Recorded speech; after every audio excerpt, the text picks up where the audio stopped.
but he should be on his knees walking Roman Reigns off for saving his career. Sami Zayn should. Hey, but as you guys know, WrestleMania 41 just passed. We're 2 days after the Raw after WrestleMania. It was Monday, so it's Wednesday now. So yes. Yeah, we're 2 days after the Raw after WrestleMania. We're gonna talk about all of that. First thing I want to talk. Let's go ahead and get the elephant out the room. John Cena in number 17. How do we feel about that, bro? Like, how do we feel about number 17? And you can start off, Mason. You can start us off, bro. I think it was absolutely the right decision, and I think it was absolutely the right time. I agree. I guess from my perspective, if John Cena, for the first pillar, of course, is John Cena turns heel. He kicks Cody in the balls. It's the first time we've ever seen John Cena as a villain. Literally, first time I've ever seen him as a villain because I was born in '02. So the whole time I've been watching wrestling since like 2013, I've never seen this side of John Cena. So I mean, for most people, first time ever seeing him be a villain, you kind of have to cap that off with a big moment. And if he went into WrestleMania and he just immediately lost to Cody Rhodes 2 months after the big turn, it just ruins him. Like, not really much else you can do with him after that. So I think it was the right decision to make him the champion. I'd say it was the right time because Cody he's been doing his thing. I don't hate the reign at all. I know you had some thoughts about it. Yeah. He's been doing his thing for the past year. Truthfully, I don't like championship runs that go on longer than a year. I mean, it can be done right. I mean, Gunther's championship run was pretty good. But for the most part, I think a year is like the most you ever need. WrestleMania is supposed to be the time of change. It's the end. And then, afterwards it's starting over and building something new. So I absolutely think it was the way it should have went. No, I agree. And I don't want to just retweet everything you just said, but I definitely have to agree, though. It's just like, I mean, you hit it right on the head. It's like, for the first time ever, John Cena officially turned heel. Because they always were there was those moments where he was booed by the crowd, but he was never a heel. Like, he was never an official heel. And for the first time ever, it's like, if you have him lose and not make it, because he made it clear that this is his last WrestleMania. In December, he's hanging it up. He's never getting in the ring ever again. He's made that very, very clear. And he's not doubling back on that at all. And so I do agree. It's just like, you can't have somebody that legendary and have a moment this big come up short and have him not win it. Because after this, there is no second chance. You can't have him, let's just say he lost at WrestleMania and they try to do it at SummerSlam or Backlash. It just wouldn't hit the same. It's WrestleMania, the biggest wrestling event ever of all time. It's the show. It's the Super Bowl. It's the NBA Finals. It's the national championship for wrestling. So it's like, to have him lose at that moment, that would have been disservice to John Cena in general for everything he's done for the company. So I think they did it the right way. The only gripe I got with John Cena winning number 17, or not even with him winning number 17, but with WrestleMania 41 in general, is that The Rock was not there at all, bro. At all. That rubbed me the wrong way. I'll be honest. I think that's where a lot of the controversy comes from. Yes. I expected, and I mean, this is shame on me for having expectations, especially when I'm not in like the back rooms booking or whatever. Same. But the way this match was going, John Cena's literally my dad's age. He is 48 today. By the way, happy birthday, John Cena. He's 48, bro. Hey, happy birthday to the GOAT, man. Happy birthday to the GOAT. But he's old. He's not gonna have, I guess, that same energy like before. He's not gonna be able to throw himself around that much. But I guess from this match, I expected it to be a lot more like how last year's main event was with Cody and Roman. I expected it, they're gonna cook for a little bit, and I expected a boatload of shenanigans. Because I mean, of course, it's like villain John Cena. You got to really pour it on. No subtleties at all. So I expected there to just be as much shenanigans as possible to just get the point across, like, this is a chaotic main event, all that stuff. And the only thing that happens is Travis Scott walks out. It's not like WrestleMania feel. I think that's the main issue. We got a WrestleMania moment, but it didn't feel like a WrestleMania moment. Yeah, and I made a tweet about this, y'all. You know what I'm saying? DC know I be tweeting some crazy stuff, but I genuinely feel like it was very anticlimactic because I feel like WrestleMania 40 in Philadelphia very much spoiled us. It really did. It spoiled us. It gave us everything. It gave us the Avengers Endgame, and so whenever they built WrestleMania 41 up like they did, they had The Rock come out there and you have John Cena turn heel. You're thinking like, oh my God, there's no way they can strike lightning in a bottle back to back, right? And they didn't. They didn't strike it back to back. They just didn't. And so, yes, like you said, it is on the fans for having high expectations. But like I said, WWE spoiled us, bro. They literally spoiled us at WrestleMania 40. They gave us the end game. I thought we were gonna get the end game 2.0 at WrestleMania 41 just because it was the build up, bro. And then it was very anticlimactic, bro. It was just very anticlimactic. And And truthfully, I don't know if they would have been able to live up to that. Because if we're being completely honest, you can look back the past 2 years. I know WrestleMania 38 was terrible. WrestleMania 39 was it was amazing. Like it was I an love amazing WrestleMania match. I 39. remember I watched it with one of my friends, and I was like, this is actually like probably one of the best matches I've seen. To that point it was like April, so it's one of the Yeah. best matches I've seen to this point in the year. And then WrestleMania 40, you can argue. I know people have their opinions on how matches should be rated or whatever. It was a very fun match, and it was a very fun experience for sure. And I thought they did great, and then I thought the shenanigans were fine. Mm-hmm. But yeah, just not even close to either of those in terms of how WrestleMania 41 was. Nah, yeah.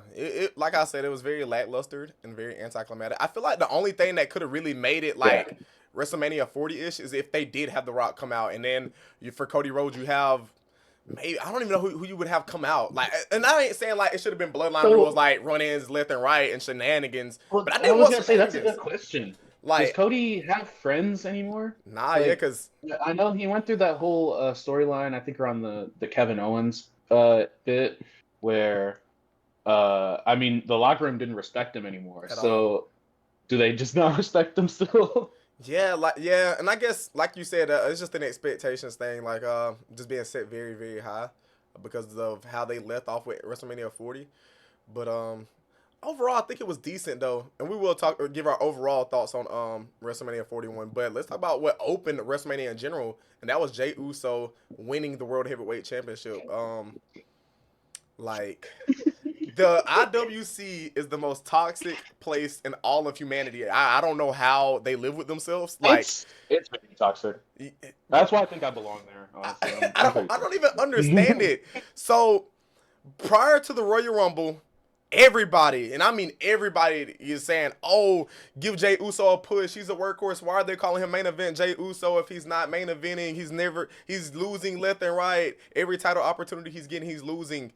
But then when they finally pull the trigger, have him win the Royal Rumble and win the World Heavyweight Championship, people are having gripes. People are like, boo, Gunther should have retained. It's just like, bro, you can never, and that's why I really do agree with Hunter, all right, and in this case Triple H or Paul Levesque, but it's just like you genuinely cannot satisfy the IWC, bro. And for new people that's in the wrestling community, IWC is ain't that internet wrestling community if I'm not mistaken, and that what that is, Yes, something like that. I believe it's it. But yeah, it's just like I don't know, like what did they expect? Like now I will say Jey Uso making Gunther tap in not even 5 seconds was very, very, very crazy. I expected a little more, but I mean, shit, a win is a win, bro. Like, I mean, you know what I'm saying? Like, I don't know. What did you think about Jey Uso winning the World Heavyweight Championship? Um, I guess to be rational here, because I would like to be rational. Mm-hmm. I don't want to get on here and just start raging and make a scene. That's just really not me. Yeah. I personally I like Jey Uso as a character, as a actually honestly as a wrestler. I know people hate on his wrestling ability that much. I know his matches. He does need to be carried in some matches, but I really don't hate him as a wrestler. I grew up watching the Usos. Like when I started, that was pretty much the beginning of the Usos' career too. So I've been watching Jey for fucking what, 12 years at this point. Yeah, it's been some years. I like him as a person, as a character, as you know, everything. I just can't. I guess in my mind, I can't like visualize him as the world champion of a company, if that makes sense. And this is me coming from like I guess a fan perspective as Mm-hmm. opposed to a business perspective. The idea of Jey Uso winning a world heavyweight championship is very nice because I mean he's a great guy who's worked so hard for it. He definitely 100% deserves it. Mm-hmm.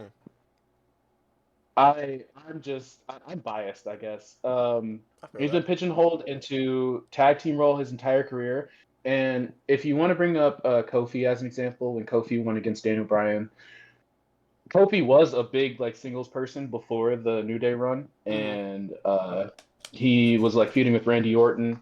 I don't know if he ever fought for a world championship, but I think he it was definitely like came a close a U.S. few times. championship, something like a mid card title, Yeah, I believe. he was already an established like singles person, and then he became part of the New Day. Mm-hmm. And I love Kofi too, so I mean, of course, I was like rooting for him 100%. For sure. Um, I guess in Jey Uso's case, I never saw him as a singles guy. For real? Um, well, I mean, no, because he was been with Yeah. Jimmy his entire career. Yeah, he didn't get into like 2020. I watched a bit of the pandemic. I didn't watch it that much. It really seemed like he was only there just for the purposes of feuding with Roman. Mm. So which was a great storyline, great Yes. matches, everything. Fantastic But storyline, yeah, actually. so I don't see him as a champion from that perspective. But I mean, truthfully, the men like and you brought up the IWC. Mm-hmm. They hate Jey Uso. They despise everything he stands for. But the live crowds, man, They they love love him. him. They're literally yeeting to They're death. gonna get those. They're Like, gonna get those chants off. Yeah, they're gonna yeet all through his promos, even when he doesn't want him to. I'm saying. So he's definitely money making. He's basically what they'd want. Like he's. I have to say this in a way that's not going to sound disrespectful. What I'm assuming they're trying to do, they're trying to make him like this generation's John Cena, if that Wow, for real? makes sense. I had a different like Well, that's direction in that. And we like they can want talk him to about that be, topic on another the day. guy for the kids. It's for the kids. Yeah. That's what I'm saying. And it's Because they're crazy the you main say ones. that. I feel like. It's crazy you say that because I always like, and I can't really take credit for this idea. I seen a tweet, Jiren from the Vibe Guys podcast. I don't know if you ever heard of Vibe. You know, with BDE and Aaron and all Oh, that. Vibe. Yeah. I know them. I haven't watched their podcast. And so he essentially made a tweet, and he said that Jey Uso is this era's Jeff Hardy, and like when you really put their careers side by side, bro, it is actually insanely accurate. Like it's actually very accurate. Like the only thing I will say, like bro, it's actually D insanely laughing accurate. And like I said, we'll talk about that another day because that was actually a very like big topic at the time because people were like vastly disagreeing. But yeah, we'll save that topic for another day. But back to the question at hand with Jey Uso. I got a little bit off topic there, but with Jey Uso winning the World Heavyweight Championship, I will say I will understand I understand where the fans were coming at whenever he won the Royal Rumble because it was very like, wow, you could have went any direction. Nobody expected it to go Jey Uso. Like nobody like if they told you that they thought Jey Uso was gonna win the Royal Rumble, they lied to you, bro. They had John Cena, they had I CM didn't. Punk, Seth Rollins. Hell, people was even thinking Logan Paul might have won that bit, which would have been actually crazy. And then like, bro, there was just Roman Reigns, I think, was even in that bit. Like Braun Breaker, there were so many humongous names, huge names. Nobody thought Jey Uso was gonna like win that. Like nobody. And so I guess I can see that. But like people want to be surprised, and that surprised a lot of people. Jey Uso winning the Royal Rumble surprised a lot of people, and I guess I can see the feud was a bit still up until Jimmy Uso was involved, and so I guess I can see that angle. But even then, it's like, damn, what else you want them to do? Like, it's only so much that they can do, and the match itself was very. I mean, it was a match. You know what I'm saying? It opened up WrestleMania. I feel like it was a decent opener. It wasn't Yeah, the worst it match. was alright. It wasn't the worst match of the night, I guarantee you. And I That feel that would like be I need to look at the match list again. Yeah. That would be. I feel like that's a hard thing to beat though, being the worst match. Nah, yeah, On that. it definitely wasn't the worst match. I'll tell you that much for sure. But even for this WrestleMania, and like I said, we'll talk Oh about our yeah, no overall different thoughts. close. I feel like even if like the worst show on that WrestleMania card was not bad, like whatever match it was, I feel like the worst match wasn't that bad. I'm gonna be real. The WrestleMania, like I said, we'll talk about our overall thoughts on WrestleMania in just a second. But like, I didn't think it was that bad. The match, the Jey Uso versus Gunther match, it really wasn't. And so I guess like I don't know. It's really just the IWC, bro. They're the only people that have a problem with it. Triple H didn't have a problem with it. The fans obviously didn't have a problem with it. Like they were yeeting all the way till, you know what I'm saying? And it was just fire. Well, Like yeah, I mean, trust me, I'm not like the biggest Jey Uso fan, yeah. not as like the world champion or whatever. But if I Mhm. was in the crowd, I absolutely would have been. Yeah, Yes, I would I'd have have been been eating. yeeting, bro. Yes, bro. Yeah. Yeets. That's what I'm saying. So it's like, and then and you said earlier, I guess because it's different for me, because I actually like the angle that they went with, like, oh, he was a tag team partner his whole life. There's no way he can win a world championship. I love that angle, low-key. It just made me like, wow, imagine if he does win that bit. And that's why I say it kind of ties into like the Jeff Hardy, like them being so alike, because I mean, I don't know if everybody thought of Jeff Hardy as one of the Hardy Boys, but he was more of a main. I don't know. It's just like when he won the WWE Championship, that was fire. Like, I think when he won it for the first time, like that was so fire. And I'm not saying that this Jey Uso winning the World Heavyweight Championship is the equivalent of that, but like it was. I don't know. They're like, bro, their careers are so parallel to each other. It's kind of crazy. But I wasn't mad at it. I liked Jey Uso winning the World Heavyweight Championship. I feel like it was time for him to win it. If he didn't win it here, I don't think they could have ever gave him another shot, bro. I'm gonna be real, bro. This was his last shot, bro, because It you can't absolutely have would have him. been. Because how many matches prior to Wouldn't have. WrestleMania was it where he lost to Gunther? Like, bro, They 0 say and it was 4. 0-3. Yeah, 0 like 3, if I he would have lost that many, he would have been 0 and 4. Like, bro, there's no bouncing back. That's a sweep. Like if they're in a game series, that's a sweep, bro. He don't get a rematch. Like he doesn't get a rematch, and so it would have been bad to see Jey Uso go out that like that. So it's like, anybody that's saying that Gunther should have retained, I really find that hard to believe that should have been the right move, because like I said, this was Jey Uso's last chance. I'm gonna be real. Like, if he didn't win that, like, yeah, he got the WrestleMania opportunity, but it's like if he loses that, when does he get another opportunity? And I don't think anybody has a clear answer to that. So that's my answer for Yeah, that. I think. Well, yeah. When it comes to the match too, and I foolishly. So I'm a big fan of Gunther. Yes, So whenever the time came for like predictions and stuff, I was obviously predicting him same. out of love for my guy. But when it comes down to it, if Jay lost at Mania and went 0-4, everybody would have been mad because Yes.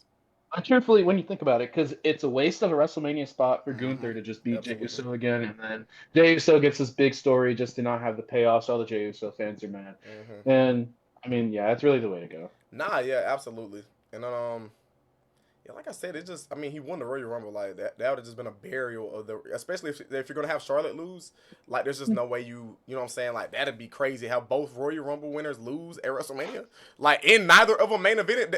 Like, bro, that would have discredited the Royal Rumble to a whole nother level. And I don't even want to talk about that because that low key kind of had me heated. Which, like I said, I understand why they made Roman versus Seth versus CM Punk the main event. But it was like, damn, neither of the Royal Rumble winners are gonna be in the main event of either nights. Like that was a bit crazy. And so if they both would have lost, I'd have like, yeah, they might as well chalk it up to Royal Rumble. They might as well just call it a battle royale. Like at that point, that would have been nasty. And one more topic on this WrestleMania segment of this podcast. I do want to say, ask you guys, as Dixie, if you're still there, I want to ask, like, what were y'all's, especially Dixie, because he was there in person. What were y'all's favorite match / moment of both nights? Like, you have to choose between both nights. Which one was y'all's favorite match and moment? And I'll start Okay. us off. Y'all want me to start us off? No, dude, DC can start us off. Yeah, you That start. bit was there. No. Well, I'll You start? no. You were there, bitch. Okay. Like you were there. You were there. I'm saying. I'm gonna say my favorite moment Mhm. was the hold on. You're good. You're good. Oh Lord, we got bro in trouble. Now, my favorite moment though was Heyman turning on Roman and Punk, and Yes, Rollins bro. winning the main event. When you made that clip on like when you recorded it or whatever, and that was crazy, bro. I was like, what? But that's a good Yeah, choice, that bro. was my favorite. That is a very good Oh choice. man, this And with that I being have a take. said, I'll go ahead and say mine. I will say that was a close one for me. And I guess I'm biased. The only reason why I don't want to choose it, because obviously for anybody that knows me knows I'm one of the biggest, if not the biggest Roman Reigns glazer of all time. So to see him turn on Roman Reigns like he did, that completely broke my heart, bro. Like, that shattered my heart. I was like, no, especially because of how they did it. So they had him turn on CM Punk, or no, first they had him align with CM Punk to turn on CM Punk for Roman Reigns, and then the nut shot heard around the world. Paul Heyman, ooh, bro, I was sick. I was sick, bro.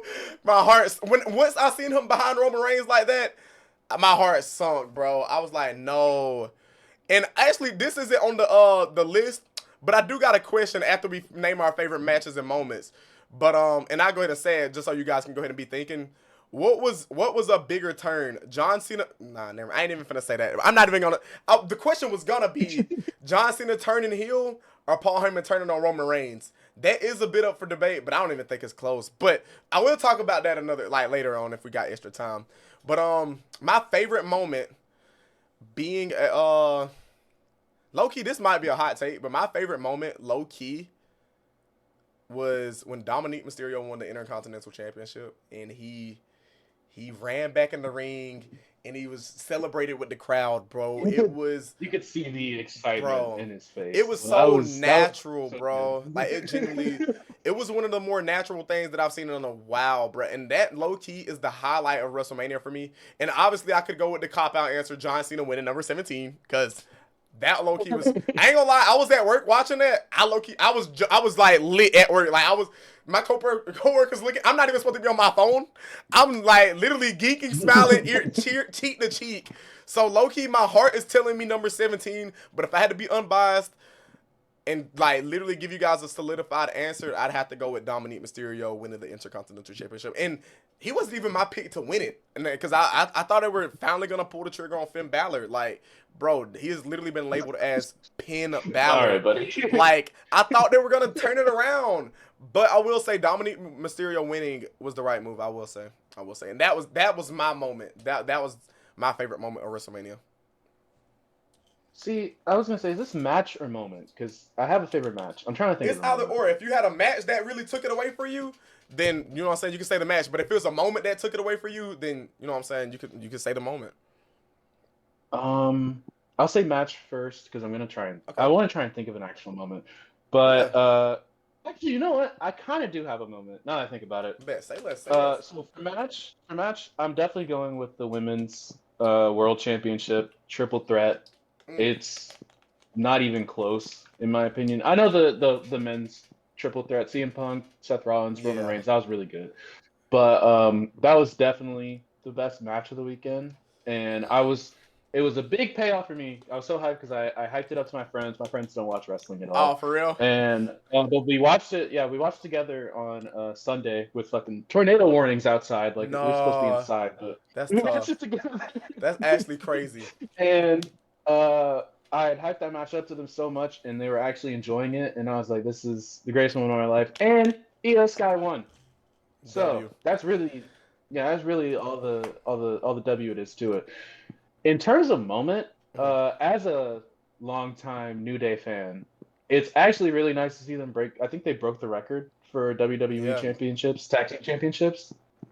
Really nice to see that because they've been putting in such good work for the past, I don't know, like 3 or 4 years with no main roster championships to show for it. So I'm glad they. Oh, and on the pre-show they were saying they'd never won a tag team championship match at Mania, at WrestleMania. That's and crazy. I was like, that's actually a disservice because they are. They're the greatest tag team of all time, bro. Yeah, I was gonna say, I don't know how crazy of a take it is. If it's just me being young, I feel like they are the best WWE tag team ever. No, I guess you got the Hardys, you got Edge and Christian, and you got the Usos. You can't sleep on the Usos, bro. The But yeah, Usos up there for me. And for me, I think I'm biased because of the bloodline, but we'll get to that later. But I do want to say this as well, though. It honestly does suck that the heel New Day isn't really hitting like it's supposed to, bro. Like, it just isn't hitting, bro. Like, it just ain't hitting like it's supposed to be hitting. And that sucks, bro, because I really wanted, everybody wanted a heel New Day. Like, everybody wanted a Boo Day. And so it's like, I don't know. It's just something about that tag team division on Raw. It's got to be cursed, bro. Like, that shit is not it, bro. Like, maybe the New Day winning. Like, bro, New Day save us. No, not the Fraxium. Bro, I can't stand Fraxium. Is that a hot take? I can't stand Fraxium, bro. That is the hottest of hot takes, bro. And like I said, I don't want to harp on this too much longer. I'm in here, man. That's insane. Bro, nah, listen, bro. I cannot stand Fraxium. So you telling me a tag team that wasn't even supposed to happen are now one of the greatest, if not the greatest tag team of NXT? Have you watched them? I've watched them. I think their matches are phenomenal. I just don't like them. I just don't like their tag team, bro. I genuinely don't like their tag team. Like, bro, I just don't like it. Like, it's almost like if Rey Mysterio and Seth Rollins tag. No, listen, it's like perfect comparison. Perfect comparison. And like I said, I don't want to harp on this too much, but it's just a random tag team. It's almost like if Rey Mysterio and Seth Rollins tag teamed up and they became the greatest Raw tag team champions of all time. Honestly, it wouldn't surprise me. And that's why I don't like it. Like, it's random. Like, but maybe I'm traditional. Like, I like the traditional tag. You got the New Day, like the Uso, like matching the gear and matching, you know what I'm saying, personas. And I guess the only thing that was like comparable between the two is that they were both high flyers and they were both fast as hell. And don't get me wrong, their matches are usually always 4 to 5 star matches, bro. Like, they were phenomenal in the ring. I just can't get behind the team in general. I think their whole thing is this. It's like unexpected chemistry. You know, it's like these two, they beef or whatever. Yeah. And they're like, you know, and then they're forced in a situation where they have to team together, and it's like, wow, this is like the best match I've ever had in my life. Yo, let's keep doing this. I don't like you, but we'll figure it out. Bro, is that not random though? Well, I mean, you have to form tag teams somehow. Like, if you need a tag team, and you can't just get like, you know, 2 random guys you've never seen because nobody's gonna care about them. I mean, you got to get the two together somehow. Yeah, I'm not mad at it. I am mad at it. I'm mad that it worked. Like, I'm mad that it actually worked because they're the longest reigning NXT Tag Team Champions, aren't they? Or fact check me if I'm wrong, but I'm pretty sure they're the longest reigning NXT Tag Team Champions, and they just lost that Stand and Deliver, right?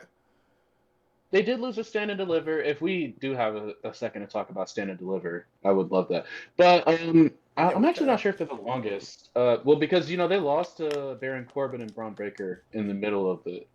Otherwise, it would have been a year. I don't know if they did that. Yeah. Oh, you're gonna love this. You know, the longest reigning NXT Tag Team Champions are. Yeah. Who? The Ascension. Oh, hell no, we're cooked. Fraxium, save us! Fraxium! They should just let them break the record. Oh, swear. Ain't that Akam and Azar? Wasn't that who that is? No. It's Connor and Victor. They were with... Oh, ew! Connor and Victor! Cody Rhodes back in the day. Heck no, we're cooked, bro. Hey, thank God for Fraxium. Hey, save us, Fraxium. But nah, yeah, and you said you mentioned Stand and Deliver earlier. We can harp on that for a little while. I think Stand and Deliver was actually a phenomenal PLE. I watched it. It was one of my favorite PLEs of the weekend, honestly. Like between night 1 WrestleMania and night 2 WrestleMania, it was really good. It was on that level. It was very entertaining. Even the pre-show was really good. Like with Roxanne Perez and all the tag team, it was very entertaining. I enjoyed Stand and Deliver. And then that main event. In terms of Stand and Deliver, my thing was going to be, this was absolutely the best match that I watched or the best show that I watched all weekend. Compared to night 1 and night 2 of WrestleMania. I know we were just hating on him, or you were just hating on him. Yeah, Fraxium getting like at least like a 4.5 star match out of 2 people who have minimal wrestling experience. Exactly. It just goes to how great they are. And that's what I'm saying. And just a disclaimer, I'm not saying they're bad in the ring. I just don't like the tag team. Just like I don't like Rey Mysterio, bro. I just don't like it. I'm a big Rey Mysterio hater. I'm a big Fraxium hater, bro. What can I say? Maybe it's the Luchadors. You make me need to drink. But anyway, I didn't enjoy Ricky Saints and Ethan Page as much as other people did. I didn't think any of the matches were bad. I'll be honest. Yeah. But I didn't enjoy them as much as people did. Truthfully, I didn't enjoy the ladder match as much as other people did. I thought it was good. I didn't get all the praise that it was getting. They did amazing, but like I just wasn't all that interested.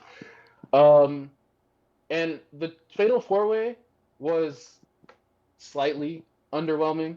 Just given what I know that Stephanie Vaquer, Julia, and Jordan Grace are all capable of. Exactly, bro. Slightly underwhelming. But Fatal 4-Ways are, it's a whole different art form in and of its own. But the main event, if I was to keep it real, I think that was the best match to come from the entire weekend. Low key, and that's a hot take. But low key, which if it's like match wise, low key without a shadow of a doubt, bro. Like it was insane. That's true. Javon Evans is so unbelievably talented, bro. Like, and he's so young, bro. 20 years old. Crazy. He's younger than me. That is insane. Like that. I be looking in the mirror. I'm like, damn, bro. Why can't I be? Why tall? haven't I been doing this? Yeah. Why haven't I been training for this? Why can't I do flips, bro? Like that, bro. It was insane, bro. And now I just reiterate everything you said about Stand and Deliver, bro. Like times 1,000. The only thing I will gripe on is Lola Vice should have won that North American's title, but I'm not mad at Sol Ruka winning it. The only reason why I just didn't think she really needed it is because I know it's an irrelevant title, but she is the Speed Champion. I just didn't think there was a point at her having 2 belts. And like I said, I know the Speed Championship is like irrelevant, I guess you could say. But like, yeah, shows you how little attention I pay because I didn't know. It's literally a Twitter show. Like it's literally a show show on Twitter. But it's just like I watched it a couple times. I would have loved to see like Lola Vice get that type of push, like a title push. Because I mean, she's been on NXT for about a few years now, like 1 or 2 years, I think, and she's been really good. She's been in very like high profile matches and title matches. I feel like this would have been a good start for her, like her, I guess you could say call up career. It wouldn't be a call up, but you know what I'm saying, a title run. This would have been a good first title for her. It's a mid-card title. It would have been a solid first run. I mean, it's Lola Vice. I mean, the people are going to get behind her literally because, I mean, she be shaking her buns. And, you know what I'm saying? She just is entertaining. Like, that's what I watch wrestling for. Nah, let me stop. Listen. Let me stop. But yeah, but like I said, I'll just reiterate everything you said times 1,000. The only thing is, that Lola Vice winning the North American or it's the Women's North American Championship. I would have loved to see that, but Sol Ruka winning it more than deserved, bro. Her moveset is phenomenal, and she's on literally low key. This might be a hot take, but she's on the same skill level of Javon Evans. But Javon Evans is literally on a tier. He's on a tier above, like. Bro, let me. I was dragging it out. That was a little overboard. That was an oversell on Sol Ruka. Because Javon Evans is so talented. He's in a category of his own. Like, he's right here, and everybody else is, like, right here and below. Like, Javon Evans is so unbelievably talented, bro, and he's got so much more of a career left. He was, like, the vet in that match. So, Trick and, the whole narrative is, like, he's young, he's not ready for this moment or whatever. Trick and Oba... respectively, I think they're 30 and 27. Damn, it's crazy. Javon Evans is 20. He has more ring experience than both of them combined. Which is insane, he was the vet in that match, and he probably has more in-ring experience than like 90% of the NXT roster. So it's actually it's really impressive to see him get to do this, and he probably is one of the most important pickups that NXT ever got. Oh yeah, without a shadow. They needed a young guy. Yeah, they needed a young guy to go with the rest of the roster, who could also, I guess, he had some prior wrestling ability, so he could go in the ring, and he's also got like that charisma factor. Everybody loves him, so yeah. Javon Evans like he's the full package. Like he should be winning Royal Rumbles and/or main events in WrestleMania within the next 5 years. Like they could honestly make him WWE's storyline, best wrestler ever. They could put him on John Cena tier. I don't think anybody would have a problem with it, given the right build and everything. And I'm glad you said that because before we harp on Raw After Mania, because I did want to speak on that a little bit. I do want to ask, do you think the right winner won that match, that Stand and Deliver main event? Like you think Absolutely.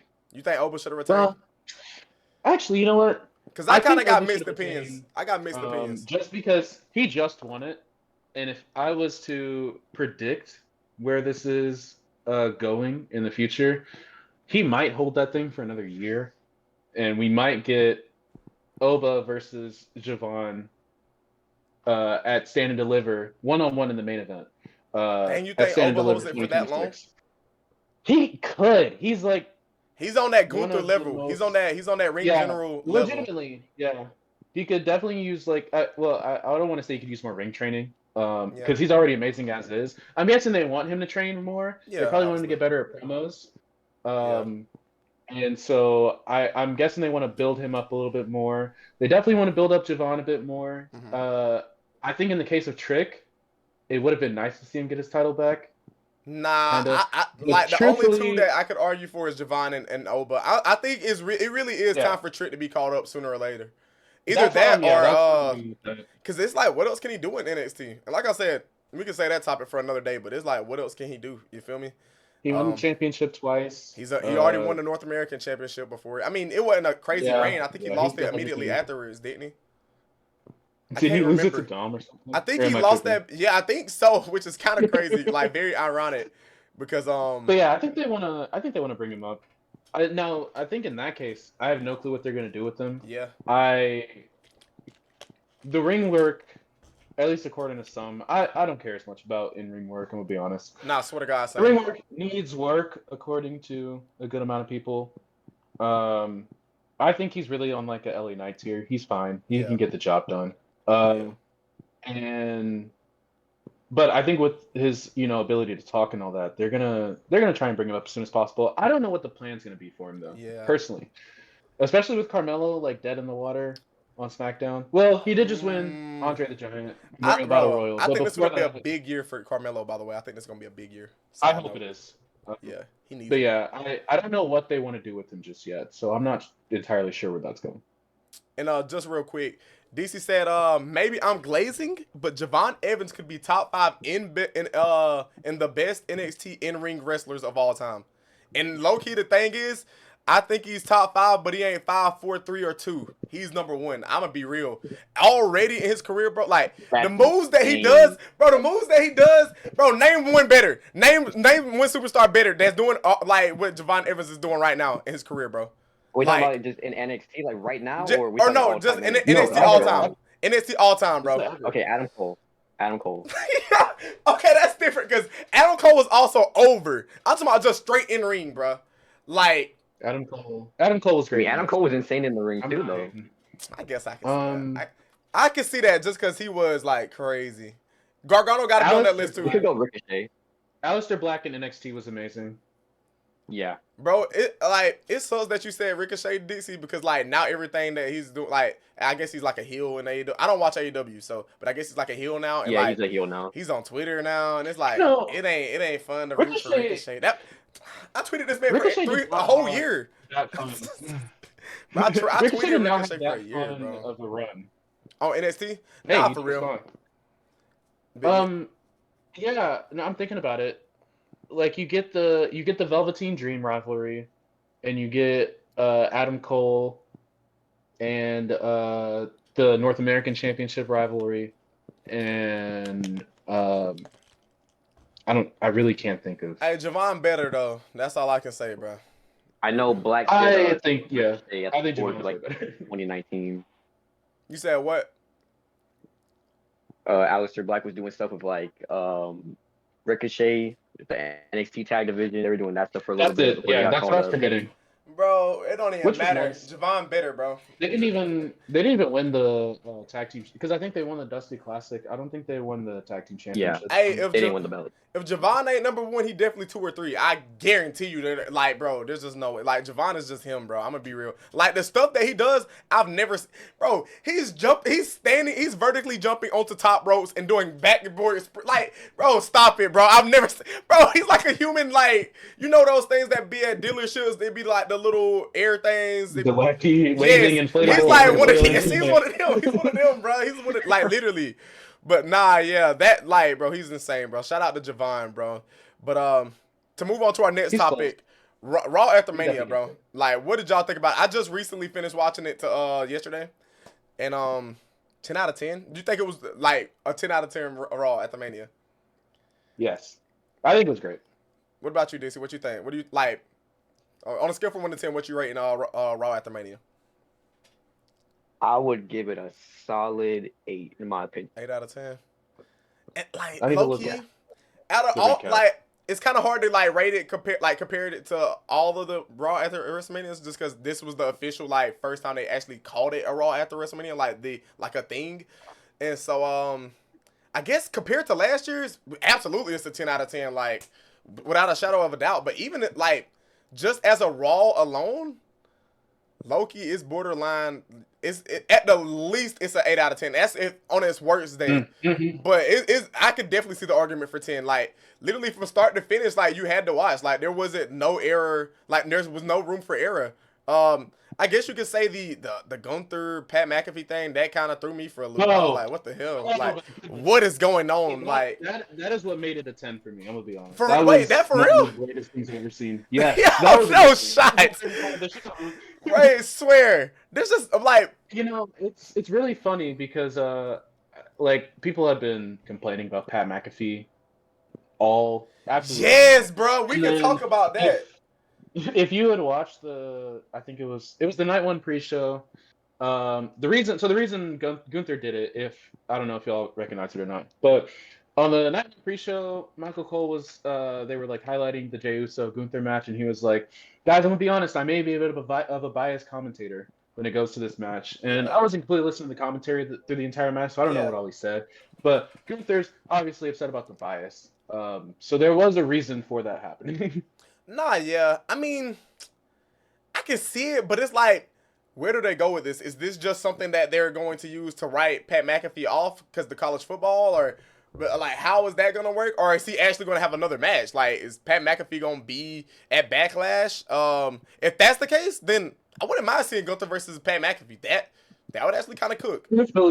Truthfully, I think my main issue with whenever Gunther loses, well, he already lost it, but with Gunther losing the World Heavyweight Championship, his career is so predicated around being like the champion, the ring general. Yeah.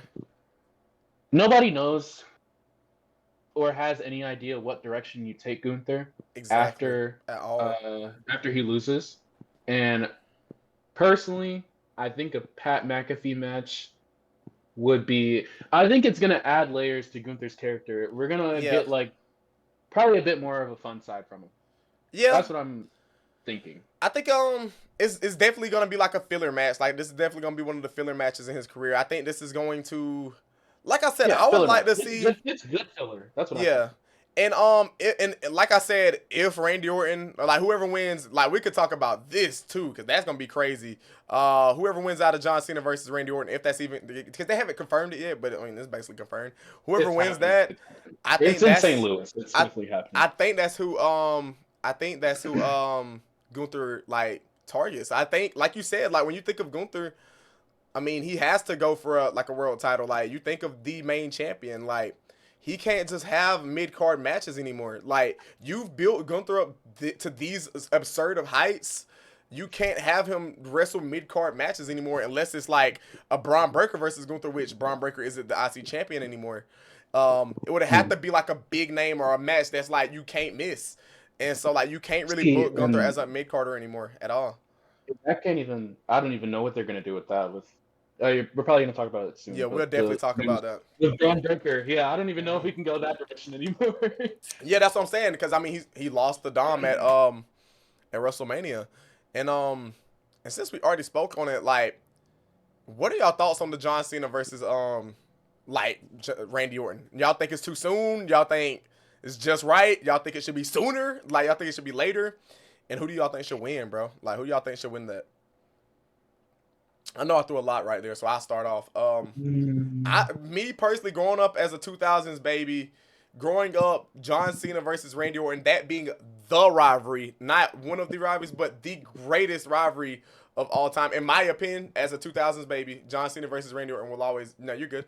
John Cena versus Randy Orton will always be like my rivalry. Like that's my go-to rivalry, and so the fact that we're seeing that in the big 2025, as I am now 25 years old, a grown man, I'm still as excited as I was whenever I was just a 12-year-old kid. You know what I'm saying? So, but I will say it is a very different feeling though, because now the roles have turned.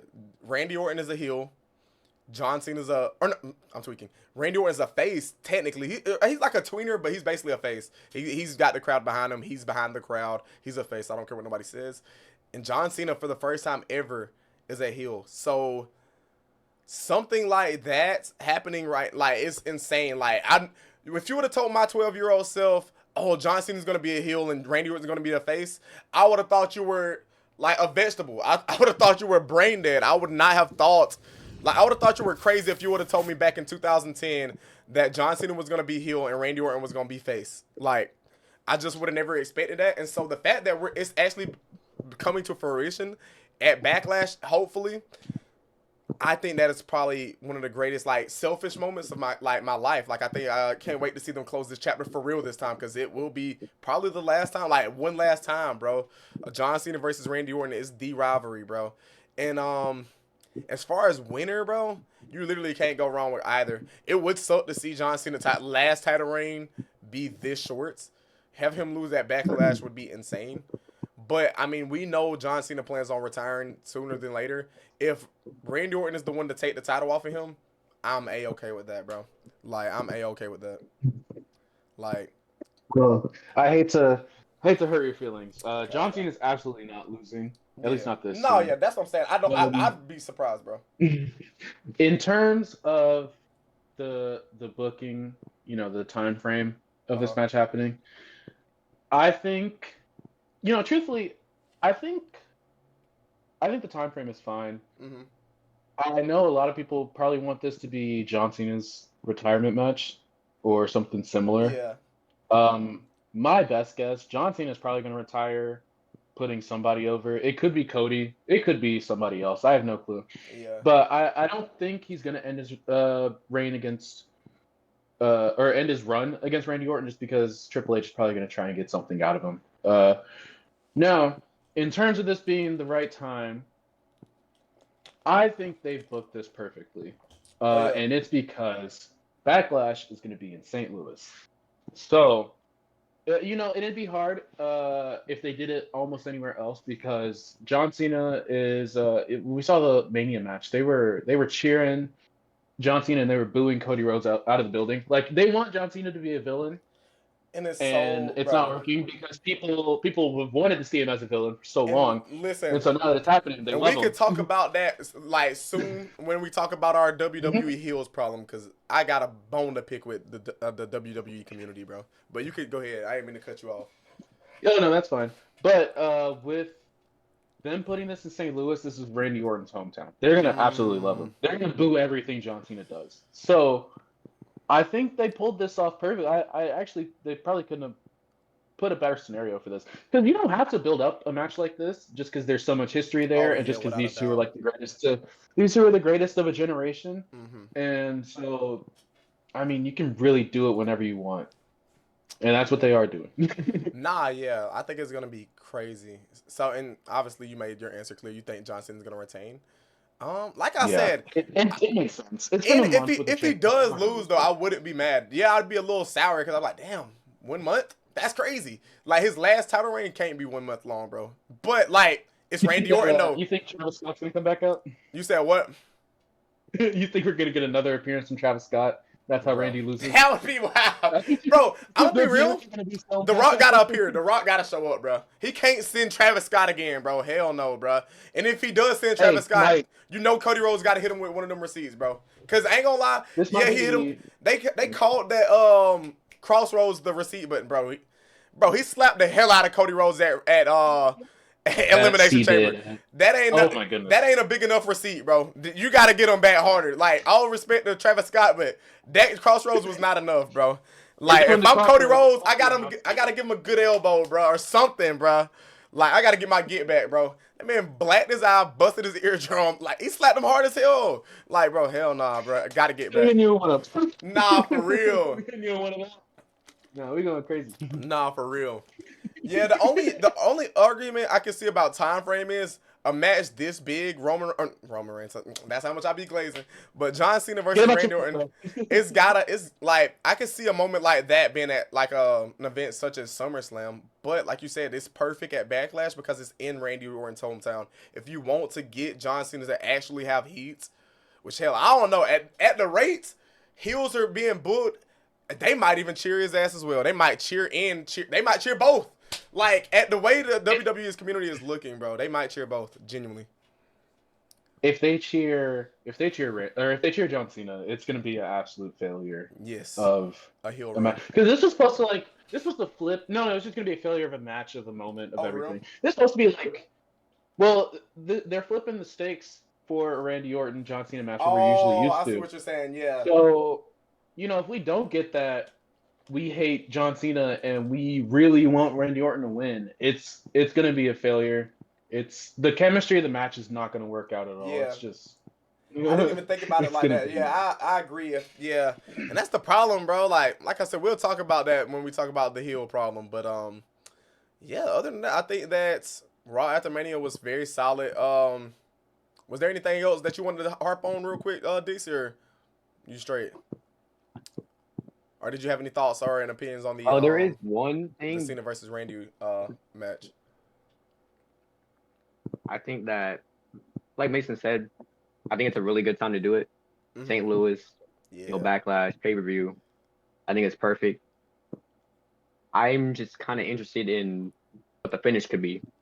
Yes, that's what I'm most excited for, to see like what they decide to do, because they're so. I mean, they could, like I said, they could really shock a lot of people and have Randy Orton win it. But I would be extremely shocked. Like I'd be like, damn, 1 month is crazy. Because I'm wondering if they're gonna do a whole bunch of Cena cheating stuff like they did at Mania. Yes. Or we're gonna get like you said, a Travis Scott, or whatever's gonna happen. I'm interested.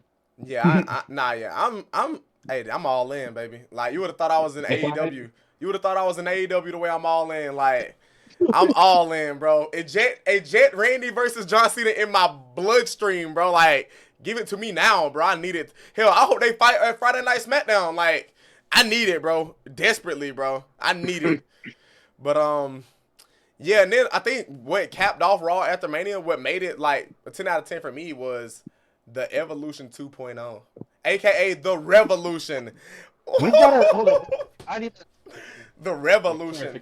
And for those who don't know, the at the end of Raw, we had Seth Rollins, Paul Heyman, and Braun Breaker. I was like, ooh, because I wasn't sure where they would go with Braun Breaker after losing the Dom. Like, does he immediately start targeting Jay? Because they could have easily have did that. They could have easily had him after Jay. They got that history. They built those feuds up.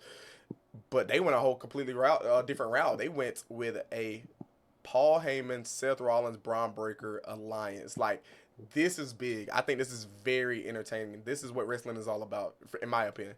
The storytelling. But you can go ahead, Mason, whatever you was about to say.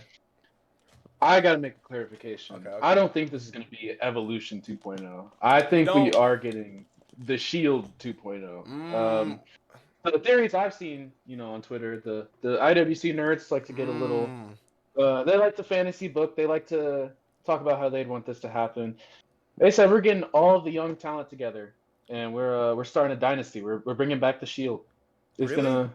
I mean, and the exact maybe. I don't know. Wait, so you think it's gonna be a Shield 2.0? I mean, they kind of got that going on NXT, man. The Dark States. Y'all ain't behind that? The Dark States.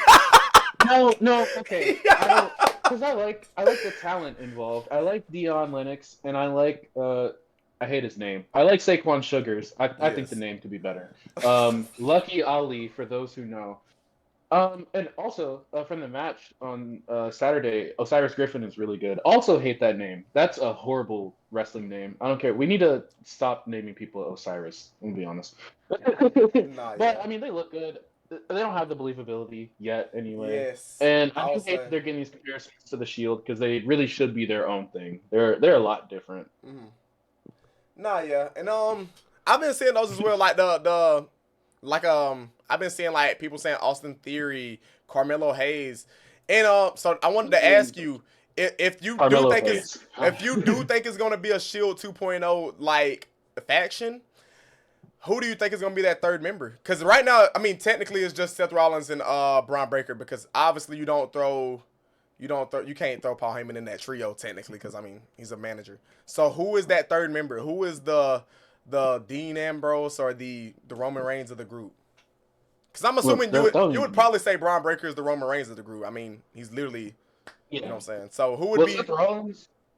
Are we taking this from the perspective of Seth Rollins is one of the members, or Seth Rollins is recruiting the members? Because I feel like that's what you think. You think it's gonna be something like that?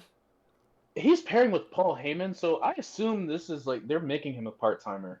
Like, but generally, we could be watching the end of Seth Rollins' career right now. That sounds crazy. I might be thinking too much. That does sound crazy. Like to think speculation. About. Yeah, that. Dixie, don't cry. I promise. You, facts. I'm just rambling. But rambling. I'll say, I actually think they're taking a different route. I think they're going with an Evolution 2.0, bro. Like I can really see it, and I wouldn't mind it, bro. I think they would cook. And like I said, there's been people throwing out these names like Austin Theory, Carmelo Hayes, so many other young talent, like so many like options. But this, like the person I have in mind, y'all are gonna be like, bro, what the heck? Like, y'all are like, it's crazy because I shat on him earlier ago. And the person that I think is gonna be the final member of the, I guess you could say, the Evolution 2.0 is Nathan Frazier, bro. I think he's gonna turn heel on Axiom, or either that, or he's just gonna straight up just help Seth Rollins and them out. And the reason why I think it is Nathan Frazier, bro, and this is a reach, bro. I'm reaching. I'm just reading in between the lines. I'm being a geek. I think it's gonna be Nathan Frazier because I don't know if you know, but is it Nathan Frazier like did he train under Seth Rollins or something like that? Yes, he did. And then under that, because bro, y'all don't know how bad I've been wanting this. I've been saving this since I seen it. Seth Rollins made a post where he was like him a picture of him and Nathan Frazier together, bro. And so that got me thinking, like, bro, did he just throw a subtle hint, like, is Nathan Frazier gonna be a next member? Like, tell me I'm not cooking. Seth Rollins, Nathan Frazier, and Braun Breaker, bro. Imagine this: Braun Breaker and Nathan Frazier as Raw Tag Team Champions, alongside Seth Rollins with some type of belt. I don't know. He don't even really need a belt, but I could see them being like the tag team of the faction, like Braun Breaker and Nathan Frazier. Like, and then Nathan Frazier already has that tag team like history with Fraxium, and then even Braun Breaker with Baron Corbin. Let me cook. I'm cooking, bro. Evolution 2.0, Braun Breaker, Nathan Frazier, Seth Rollins. I'm all in, baby. Like I would love for that to happen. And if not Nathan Frazier, there's only one other option you go with, and that's my boy Carmelo Hayes, and that's because he's him. And the only reason why I don't think it'll be him, though, is because he's already in a storyline with The Miz. How do they go from that? Like, you know what I'm saying? Like, you can't just instantly throw him in a group and ditch the stuff with Miz. You can throw The Miz off the side of the stage through a bunch of boxes that cushion the fall. So, stage, punch him in the balls, hit him in the head with a chair, give him a concussion. Yeah, we're bringing back CTE wrestling. Do whatever you want to do with him, Miz. Get away from that man. He is destroying Carmelo's career. Nah, I don't even think. Really what sold me on, because at first I would have to agree with you. I'm like, this is not it. But then after the I will say after the Battle Royale, the Andre the Giant Royale, or whatever you want to call it, I will say that it kind of sold me a little bit, just a little bit. I'm not there just yet, but it did get me it got me interested. I'll say that much. And like I said, I just don't see how because the WWE community is not dumb. You can't just cut him off from The Miz and then just throw him in the Evolution 2.0. Like, they're gonna be like, what the hell? Like, so what's up with the Miz? Like, and people would probably choose to ignore it. They would probably just ignore it. But it's like, listen, I don't know. Okay, think about it like this: if you're a wrestler, you're in a team with The Miz. That's what you're doing right now. Like, you're in a team with The Miz.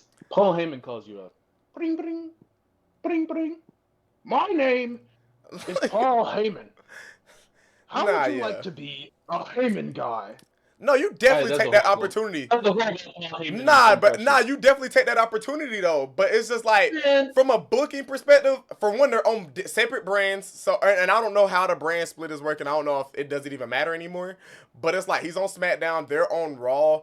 I just don't see it happen. I just really don't.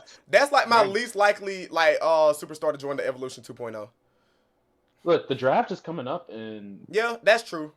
Yeah, it's usually at the beginning of the season. So yeah, you're right. It would be right around this time. Wait, are they even still doing the draft? Because I know they got the transfer portal now. Are they even doing the draft? That's what they've been calling it. They've been calling it the transfer window. So are they even doing the draft anymore? Like, it's actually insane. But what else was I say though? The last draft was April 26th to 29th. So it could be soon. So yeah, we'll see these next couple of Monday Night Raws and SmackDowns. And I think that was all for the Raw After Mania. I don't really think there was nothing too crazy that happened besides the two. And earlier, go ahead. Look, man, I know a lot of people. Well, I think I saw some people talking about it. Sami Zayn was looking at Jey Uso kind of crazy. Ooh, boy, I would have loved it. The only reason why I'm glad he didn't do it is because Becky did. It was looking a little awkward out there. Yeah, that's true. But 2 turns in one night is crazy. Although technically, Julia did turn. That was crazy. Keeping up with NXT. Julia did turn on Stephanie Vaquer finally, but that was on Raw. That was on Monday Night Raw. Yeah, on Raw. Her and Roxanne Perez. I was like, okay, this is crazy. But Sami Zayn was looking at Jey Uso crazy. If that ended up being a future rivalry for the championship, I would not be at all. And personally, Sami should win. It's his time. Nah, hell nah. I can't stand Sami Zayn. My goodness. He's just like Rey Mysterio, overrated. And when we talk about the main topic of this podcast, I'm gonna bring this up, but I'm gonna save it for that topic, bro. I'm gonna save it. Like, bro, Sami Zayn is so overrated. And I'm this is a teaser for what I'm gonna say later. But he should be on his knees, guacking Roman Reigns off for saving his career. Sami Zayn should be praising Roman Reigns like the good living tribal chief he is for reviving his career. His career was plummeting. It was plummeting, and Roman Reigns picked him up, cradled him like a baby, and saved his career. I will die on that mountain, bro. I kid you not, bro. I will die on that mountain. But not to harp on that topic just yet. But to get back on topic, I would love to see Roman. Not Roman. I'm tweaking. Jay versus Sammy. That would actually be a really good feud. And a heel Sammy, that could be interesting because they're not gonna turn Jay heel. He's probably gonna be the face. He's gonna be a face for his foreseeable career. I'm gonna be honest. Like, he's just so over. And then the way he sells merch, bro. Like, you can't turn him heel now. So yeah, that'd be a good. That'd be a good feud. If I gotta hate a little bit because you've been hating on Sammy. Yeah. Jey Uso, we love hate. Jey Uso got to go back to the tag division at some point.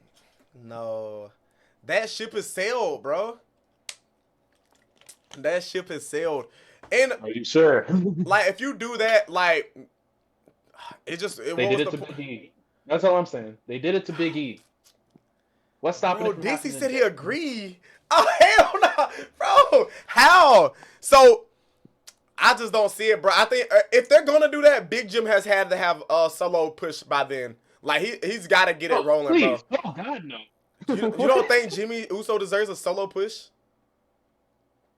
You know, if we actually want a hot take. Yeah, we can hot take it up. We love hot takes. Jimmy deserved this push more than Jay did. Nah, he really did. It's crazy. That's not a hot take for me, at least. He really did. Jimmy was the Iron Man of WWE for a long time. He was basically at every show, every event. Yes. And whenever Jay got injured back in, I think it was 2015 or something, Jimmy was like, they didn't want to book him as a single star because, that doesn't make sense, whatever. But we're going to put Jimmy on commentary. He was doing commentary for SmackDown, which nobody was watching because it was terrible at the time. And he was literally doing everything backstage. And the main reason Jay got this role is because Jimmy was the one injured and not him.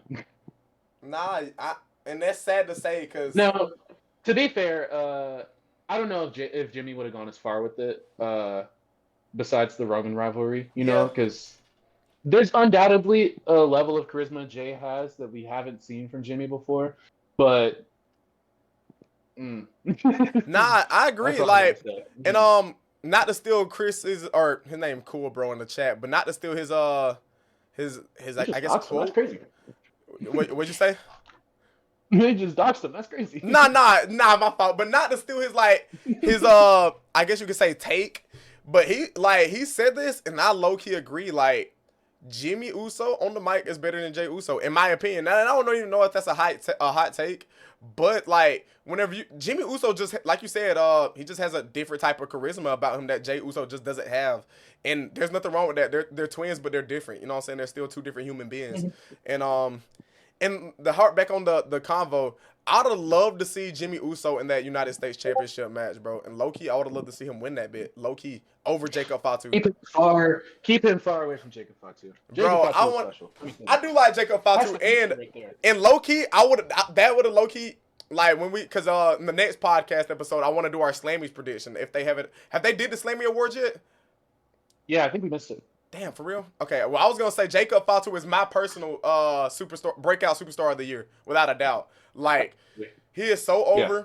He is so phenomenal in the ring. He is so phenomenal on the mic. He is a future Hall of Famer, like, if he continues at this pace, and the sky's the limit for him. And that's my, like I said, if we ever get around to doing the Slammys predictions or whatnot, Jacob Fatu was my breakout superstar of the year. And just please do not. Please make sure that man stays out of jail. Bro, yes. That is crazy to say. I'm almost certain he turned everything around and everything. It's just like if I... that would suck. That would actually suck, though.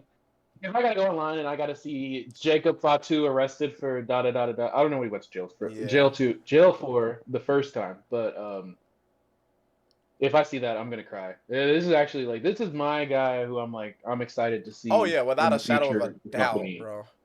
But yeah, besides Javon, but yeah, I just really wanted Jimmy Uso to get, like, I think him winning the U.S. title at Mania and then Jay winning the World Heavyweight Championship, that would have been a special moment for them both to have. But don't get it twisted. I do not disagree with the decision that they made with Jimmy Fatu, with Jacob Fatu winning the United States Championship. I think it's well deserved. He is crazy talented, and I think he deserves every single bit of praise that he's getting right now. And since we're talking about Jacob Fatu, bro, like, and I mentioned Dominique Mysterio earlier, where he literally unintentionally turned face. Like, people forget Dominique Mysterio is a heel. Like, technically, he's still a heel. Like, even still right now, he's a heel. Who cares? And he's getting cheered. Him and Jacob Fatu are literally solidified heels, and they're both getting cheered like they're the top baby faces of the fucking company. Like, it is insane. And that brings me to our next topic. The WWE definitely has a huge heel problem, bro, and it's actually scary. Like, it's actually pretty scary. And like you said, you mentioned John Cena is a heel. He said he wants to ruin wrestling, and the idiots in the crowd are cheering him. He said, I want to ruin wrestling, and is currently ruining wrestling, and we're cheering. I'm cheering. I'm like, let's go Cena ruin wrestling. That's how we sound right now. We sound insane, and it's like, bro, how do they fix that? Like, how do they fix that problem, bro? How do they fix the heel problem they have in the WWE right now, bro? I don't know if y'all have an answer. I don't even know if I have an answer. If you guys in the chat have an answer, please feel free to type it, because I'm clueless, bro. I don't know what they do. Like, I genuinely don't know what they do. I don't have an answer, but I have, I guess, an explanation. Truthfully, it's just because I guess I hate using wrestling terminology. It's because kayfabe is dead. Yes, and it's been dead for a while. Very. It used to be a lot easier to boo the villains. Well, I wasn't around. I could assume it was probably a lot easier to boo these villains when you had some semblance that, like, this product is real. Even in the 2010s, like, bro, it was so easy to boo Randy Orton when he was a prime heel because, bro, he was beating the hell out of John Cena's dad. Yeah. And I hated Randy Orton growing up. I was like, oh, bro, John Cena, like, how could you do this to John Cena? Like, bro, it was easy to, like, hate on the heels back then. Like, you wanted to boo them.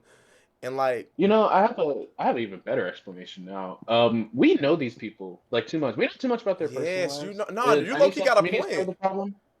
Yeah, I mean, back in the day, I think, like, who can I come up with? Rusev. We'll say Rusev. Oh, actually, you know what? No, I got a great one. Damian Sandow. Whenever he won Money in the Bank, I mean, I didn't know anything about Damian Sandow other than Team Rhodes Scholars. So I was like, this guy sucks. He betrayed Cody Rhodes. I was also 11 at the time. So, this guy sucks. He betrayed Cody Rhodes. I hate him. I hope he dies. Yes. And then he what is it? He cashes in on John Cena and he loses and all that stuff or whatever. That's like, you know, nowadays I'd see like Damian Sandow on Twitter like every other day if his run happened in like 2023. So I don't know, like who was it? Nico brought up Rhea being a heel and getting cheered in 2023. I mean, like, we see Rhea do all these interviews and all this PR stuff. Yes, bro, that's what I'm saying. We can talk about PR. We can talk about PR if we can. Oh, we would definitely. We saw Rhea do all this stuff, and I mean, truly, Rhea's like a great person. You can never hate Rhea as a person. So why would I ever boo her on stage? It's kind of like that.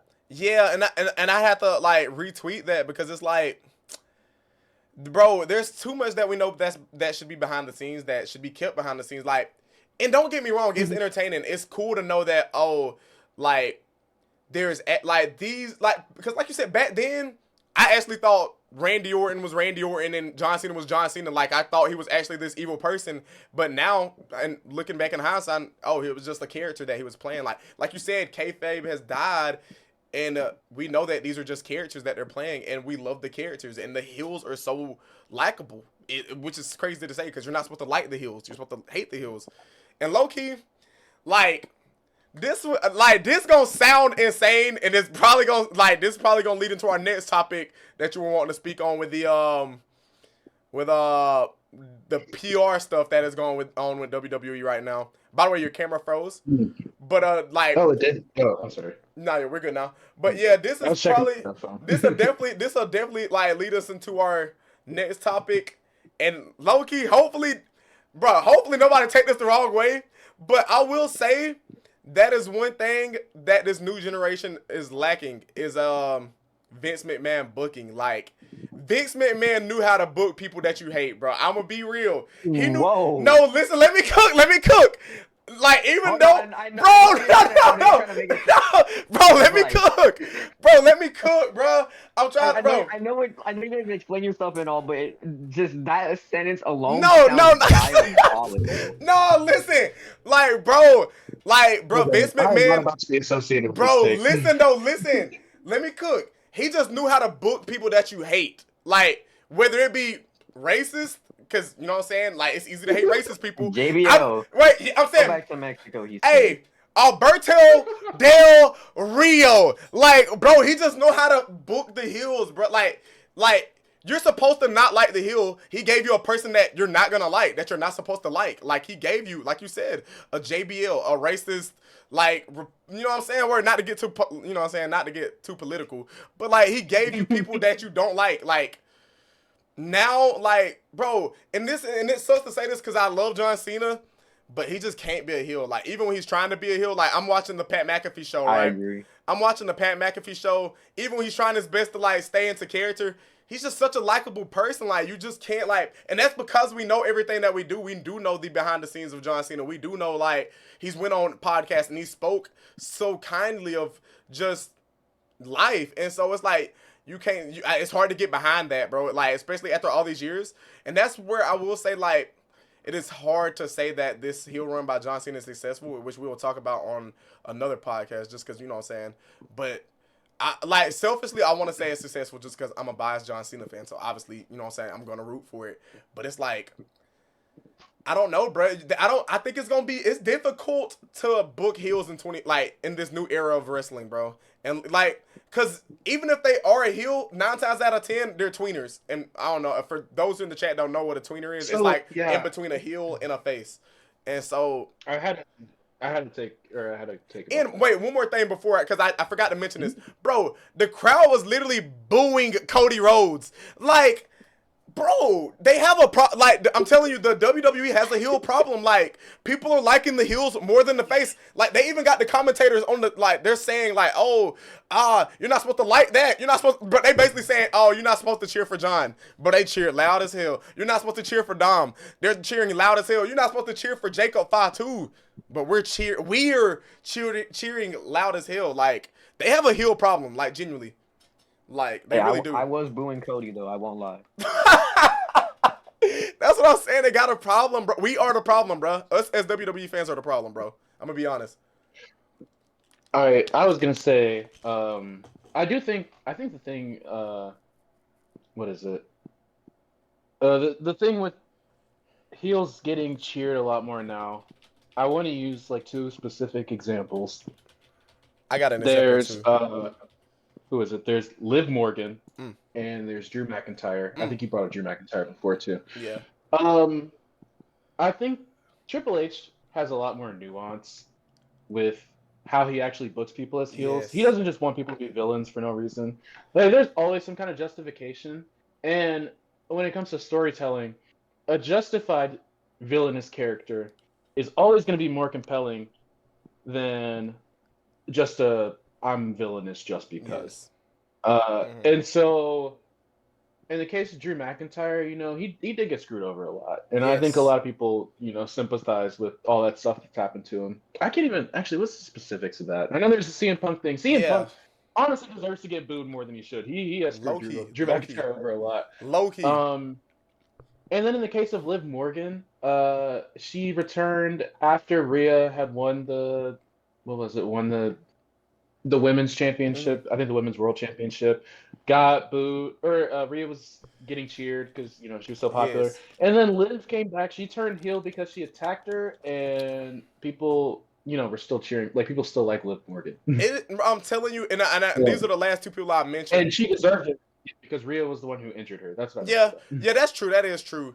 And I'll mention these next 2 superstars before we move on to our main topic, which I've been dying to dig into. But like, the problem today is, like, we seen it on Monday Night Raw. Becky Lynch turned on Lyra Valkyria, and she got cheered, bro. She got cheered. Bianca Belair is a complete baby face. She has done nothing wrong. She's been a workhorse for the WWE. PR, bro, everything you could ask for, and she's getting booed. Like, but I guarantee the second she turns heel, we're cheering. Bro, I'm telling you, they have a heel problem, bro. I'm telling you, like, people just like to watch heels. Like, they just like to cheer for the heels for some odd reason.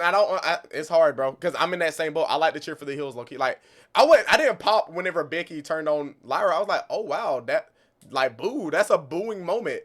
But the crowd, they cheering her ass on like crazy. I'm like, oh, what is going on? Like, we just turn like, and it's crazy, especially since we got face Randy Orton versus the heel John Cena. Like, what has WWE come to? Like, it's crazy. Like, we're in a crazy era of WWE entertainment, bro. And you know, the Bianca thing. The Bianca thing is so crazy. It is so. Sorry, crazy. No, you're right. About to segue. Mm-hmm.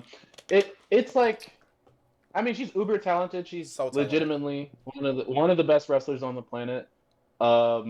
Yeah, doesn't like really have any controversies in the slightest, and she plays a good character. Yes. And I have seen literal grown ass men, probably old enough to be my dad. I have seen literal grown men temper tantrums because she shows up.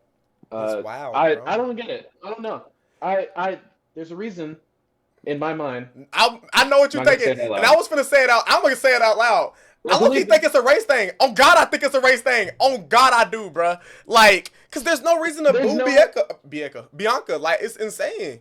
Like, it just doesn't make sense. Like, I get if you say you don't like her, whatever. If people are allowed to have their preferences. Some people I don't like. I'm not a big fan of I don't know. You can probably name somebody. I might not be a big fan of them. I'm a big fan of some people for absolutely no reason. I'm a big fan of. Hey, I got a perfect example. I don't like Rey Mysterio. Everybody love Rey Mysterio. Yeah, okay. I can't stand Rey Mysterio. Like, there's a difference between that and just like simply hate. Because I don't hate Rey Mysterio. Let me just get that out of the way. Between that and I'm going to walk out of the room while I'm recording a YouTube video because Bianca Belair just showed up on. Yes, bro. If you saw that video, you know what I'm talking about. Yes, it's bro. so It's nuts, bro. It's actually sickening. And like somebody tried to use the comparison, like, oh, it's like when John Cena was face and he was winning all the time. That's a little different because I mean he was winning all the time. Bianca isn't really. I mean she's winning, but it ain't like she just gatekeeping the titles. Like if I'm being honest, she should have won at WrestleMania, and I'll stand on that mountain. Like she should have defended her streak, her WrestleMania streak, and she should have won. She hasn't won the World Heavyweight Championship yet, so it's like she's not winning too much. So you can't use that excuse to hate on Bianca. Like that's just not a valid excuse in my opinion.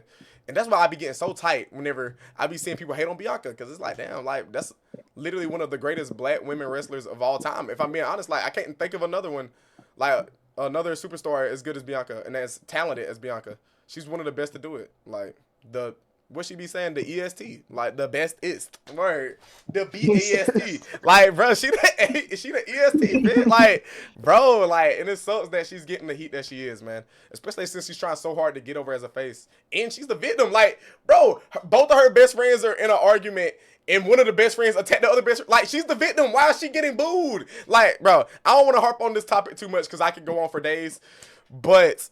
The last topic that we want to talk about, and really the topic that really either garnered this ideal of restarting the podcast and really coming on as a co-host, was a topic that happened, I guess, during the post scenes of WrestleMania 41 in Discord. If you guys haven't joined the Discord, do !Discord to join that. We do watch parties and things of that nature.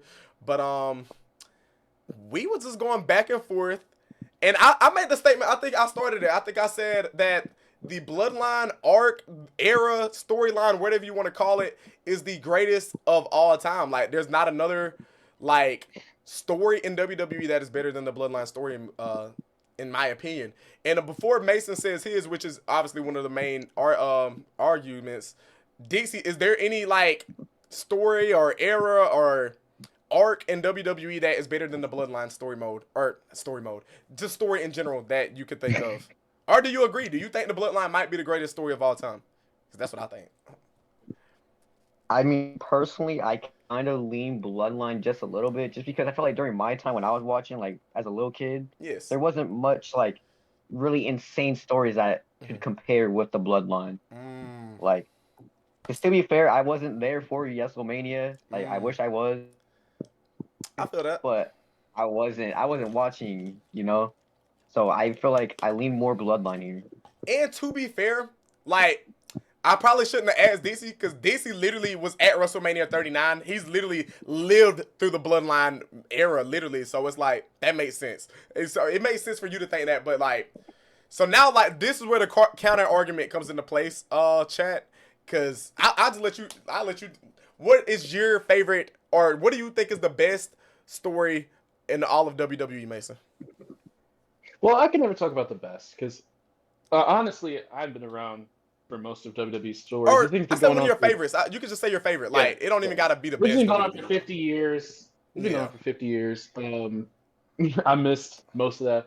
But the best story I watched, and literally the thing that got me into wrestling when I first started watching in 2013, was the Yes Movement. I mean, I feel like so much came out of that. It was definitely a moment where it felt like the fans had some pull in what was going on. I don't know. It was just great. I wasn't even watching at that point. And I had no clue who Daniel Bryan was when I first started. And I was like, you know what? I really do think that little dude can win at WrestleMania. And he did win at WrestleMania. I can see that. It's the ultimate underdog story, bro. Like, it's literally the ultimate underdog story, bro. Like, it's easily better than Rey Mysterio's ultimate underdog story. Boys. And by light years, boy. It's not even close. Like it's not even close. Anyway. And I think the reason I have it over the Bloodline, and Deadpool just brought up. Yeah, I was Deadpool. actually about to Deadpool's ask you really- that because I he just seen you brought up- comment that. I was gonna ask you that. So he do you brought think up that Kofi the Mania. Yes movement? Do you think Yes Mania is better than Kofi Mania? I do think it's better than Kofi Mania, and I think it's because similar to the Bloodline, there were so many moving parts. This wasn't just like a story for Daniel Bryan. Like you get Bray Wyatt, you get like pretty much the beginnings of Bray Wyatt out of this story. I'm having trouble remembering. It's been so long. You get a lot of stars made through the Yes Movement story, and you don't get that as much, I feel, from Kofi Mania. Like Kofi Mania is just about him, and it's a really nice story. It's a really good film. It was really story. I will say the only thing that makes me not like Kofi Mania as much as a lot of other people is how it ended, bro. Like, bro, that bit lost to Brock Lesnar. Literally and I'm not. I probably should rephrase that. I should say the reason why I'm not as high on the Kofi Mania radar as a lot of people is just because how he lost the title. I think that really just leaves a sour taste in my mouth. Pause if needed. But like, I just really, bro, he lost to Brock Lesnar literally the following Monday, right? Or was it later? It might have been the following SmackDown, but he lost it relatively quick. His title reign was not long at all. It was a couple months later. No, that's not true. October. Yeah, he had like a good 6-month reign. Now, if you want to talk about his reign, I could have sworn it was way shorter than that. I ain't gonna lie. I thought his first title. Oh no, I'm tweaking. He lost quickly against Brock. Didn't he get squashed? Yeah, no, he lost. That's what I meant. Yeah, he got the way he got squashed. That was like lame. Like, come on, bro. I did not agree with that. Like 6 months with it. But the reason I have the Yes Movement over the Bloodline, the Yes Movement, I felt like it did what it needed to do. It got all of its points across, and then at that moment, it was over. And it is kind of tragic. I do feel like Daniel Bryan's injury happening like immediately when it did, I think that actually benefited the story, just because I mean, how do you really book that kind of underdog story ending? Yeah. Because, with Rey Mysterio winning, he is booked like probably the weakest person on the roster at the time. I'm trying to think of some of the matches. He gets bullied, like not actually bullied, but like he's getting bullied by like other superstars in the stories.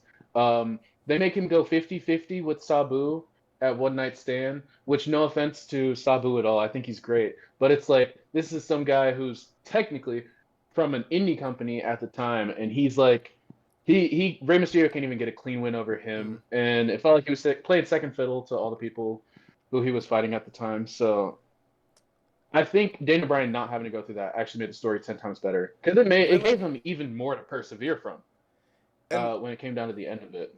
And just a slight disclaimer, I'm not diminishing, like, for everybody in the chat and all the viewers, I don't want to like diminish everything that like the Yes Movement even stood for, because it was phenomenal, and like you said, I put it over Kofi Mania as well. But the reason why, and I guess I'm the odd one out, because Deadpool even himself said the Yes Movement is above the Bloodline for him as well, and so maybe I am the odd one out. But bro, when I think of the Bloodline, bro, I think of start to end. I think of Paul Heyman literally forming an alliance with Roman Reigns. Like, bro, Roman Reigns is a Paul Heyman guy. That was crazy. Whenever it first happened, when they first announced it, it was like, oh wow, that's crazy. And like, where are they finna go from here? And he was the head of the table. And then you had his cousins, Jey Uso and Jimmy Uso. That first little arc alone. This might be a hot take. I'm gonna give you Clippers something to clip. The first arc in the Bloodline story is better than the Yes Movement. Whenever you got the Hell in the Cell, you got Jey Uso, Jimmy Uso, and Roman Reigns, and it's those three, and they're having those thoughts, and they're fighting back and forth, and they don't know what to do. That, like I said, this might be a hot take, especially for the era that it was in. Low-key, I think that was better than the Yes Movement. Low-key, now I'm dragging it, but it's on that same level. It's cinema. That's fair. And it's like everything about the Bloodline was cinema to me, bro. Like, bro, and then like that's just how it starts. I guess I'll just say the ending of the Bloodline was at WrestleMania 40. The cap off to WrestleMania 40 is probably you wouldn't say that's the ending of that, like, of the Bloodline era, like of the OG Bloodline era at least. I don't want to count the Bloodline 2.0. I feel like that'd be a disservice. I still feel like it's 41 because he For still real? has Paul Heyman.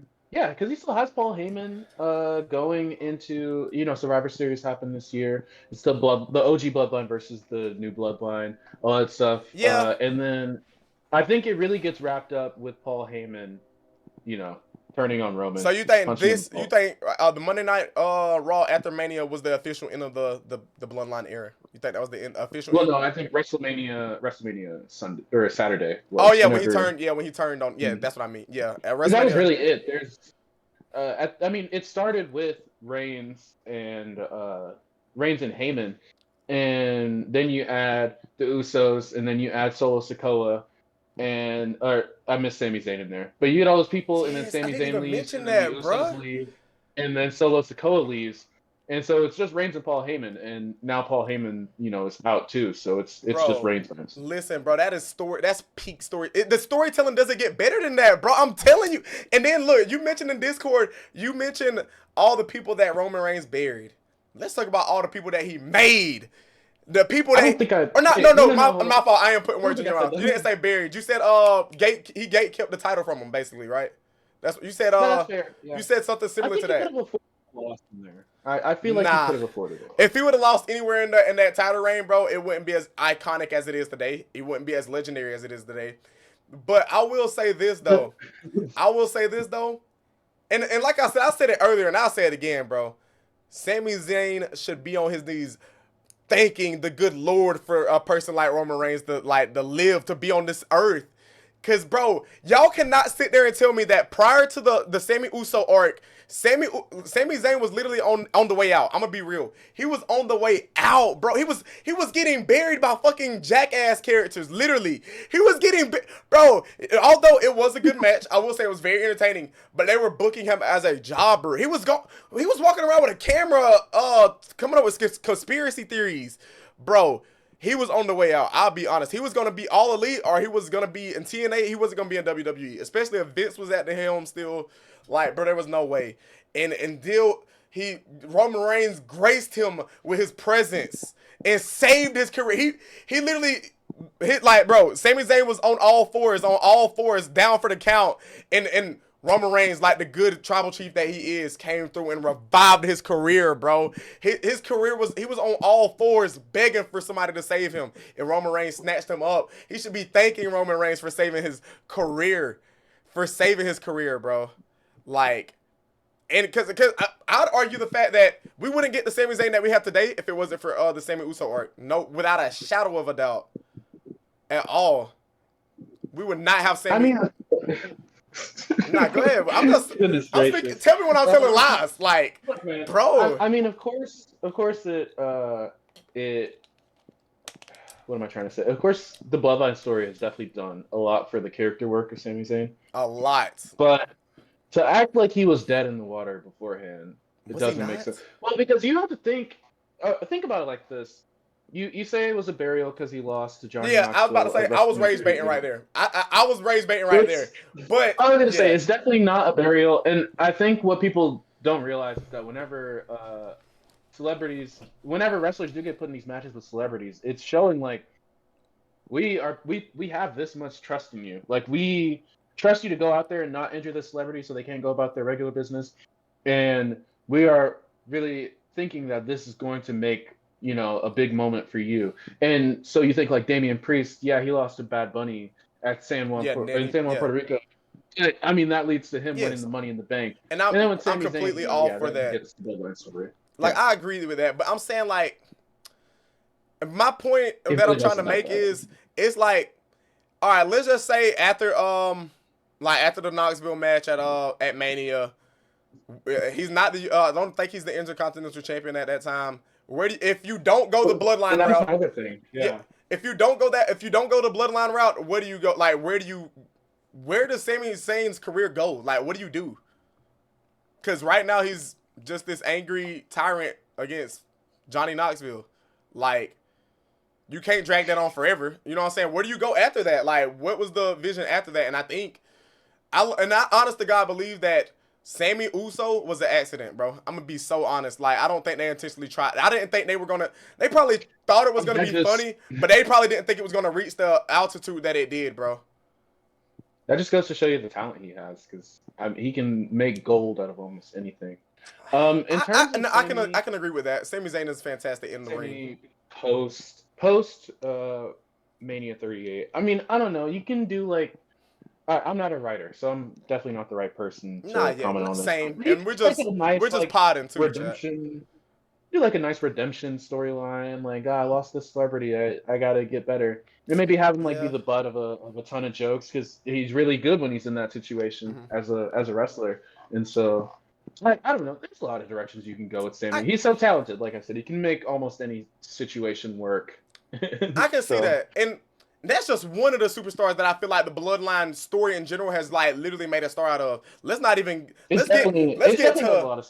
to the main event, Jey Uso. Like, without the Bloodline, like we don't get the Jey Uso that we got right now. We don't get the yeet. Like, we don't get the yeet movement. We don't get World Heavyweight Champion. Don't say that, bro. We don't get the World Heavyweight Champion Jey Uso that we got today if it wasn't for the Bloodline, bro. We don't get Jacob Fatu as the United States Champion if it isn't for the Bloodline, bro. Like, the Bloodline era, the story, the arc, whatever you want to call it, literally revolutionized evolutionized all of WWE as we know it. Like, if it wasn't for the Bloodline, I don't think the numbers would be doing what they're doing. And that's why, like, when Roman Reigns said he carried his company on his back throughout the whole pandemic era, he's not joking. He quite literally did. Without the Bloodline, without that storyline, nobody would have been watching wrestling in the pandemic era. Like, literally, like, besides that storyline, I can't even think of what other stories was going on during the pandemic era. Like,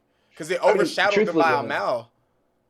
It was the only thing that I was watching wrestling for at that time. Exactly, bro. Like, bro, people tuned in to watch the Bloodline to see what the Tribal Chief was gonna say, to see what Sami Uso was gonna say, like what Paul Heyman was gonna say, what the Usos was gonna like. Because at the time, during the prime of the Bloodline era, you had the Usos as not the longest, like they had a long title reign as tag team champions, and so it's like, bro, like they did have the longest reign, I think, going to WrestleMania 39. Okay, I thought so. I wasn't sure. Yeah. But yeah, it's just like, right. Bro, there's just so many factors that count into this story that is like just finally kind of capping off as Paul Heyman turned on Roman Reigns. And even that, like, bro, the way they did that, it was perfect. Like, everything about the Bloodline is crazy. And quick pause right here. Dixie said after the Knoxville match, Sammy should have gotten with Bobby's sister. That's crazy. That's actually wild. That would have been funny though. That's peak entertainment. Like, that's funny. You know. Facts, bro. Facts, bro. But yeah, actually, like I said, I heard that guy sucks. Yeah, he did. And at the end of the day, Anthony Bowens. Nah, facts. And like I said, at the end of the day, we can agree to disagree. You know what I'm saying? We just potting it up. I think it's the Bloodline storyline. He think it's the Yes Movement. Let us know in the comment section down below. What do y'all think? Yes Movement or the Bloodline? Like, cause I ain't gonna lie, I'm throwing them ones up every single time Roman Reigns come out, because he is the Tribal Chief. He is the Bloodline. Without the Tribal Chief, there is no Bloodline. So shout out to Roman Reigns, bro. He really is the GOAT. But as we approach the end of this pod, there's one segment that we like to do at the end of every pod, which is the Bird is the Word. And tonight's Bird of the Word is the WWE's our personal WWE's Mount Rushmore, because I've been seeing this like AI thing for Mount Rushmore is going around, and I seen I forgot what the website is or what the social media is, but they've posted like a Mount Rushmore of WWE superstars, and I figured that'd be cool for us to name our top 4, or like our Mount Rushmore, you know, our personal Mount Rushmore for WWE superstars. And you want to start us off, Mason, or you know what I'm saying, or DC, one of y'all, it don't matter. I'll be doing a little thinking, but I know who mine are. First things first, I gotta start with Stone Cold. I know I wasn't alive for his run, but I think one of my first wrestling video game experiences was playing 2K16, and that showcase mode was something special. And Okay. so essentially from that, like I think the showcase mode is really good. I think for people who are interested in learning more wrestling history, just because it's like there's so little I didn't know about Stone Cold's career and essentially how it went, and so I get to feel like I followed his career. So I know he's gonna be number one up there. I think next, it's really hard. This is a hard question. And you know, if you need to, we can come back to it. Cause I Yeah, got mine. I wanna get this down. I wanna get this down. John Cena and Randy Orton. That's 3. I know. But yeah, literally part of my childhood. Oh, actually, you know what? No. Hold up. We're gonna take. This is a personal Mount Rushmore, right? This is like This ain't like accolades. This literally our like. It's just cause that's who we like. Okay. We're gonna take John Cena off. Damn. My first favorite wrestler ever, actually, was Edge. Oh, you mean Adam Copeland? Oh. Cope. Hey, Cope, we coping. Hey, we coping. Big Cope, never the little one. I don't care about Cope. I won't say I don't respect him because it's crazy he's still doing this at 50 after having like issues.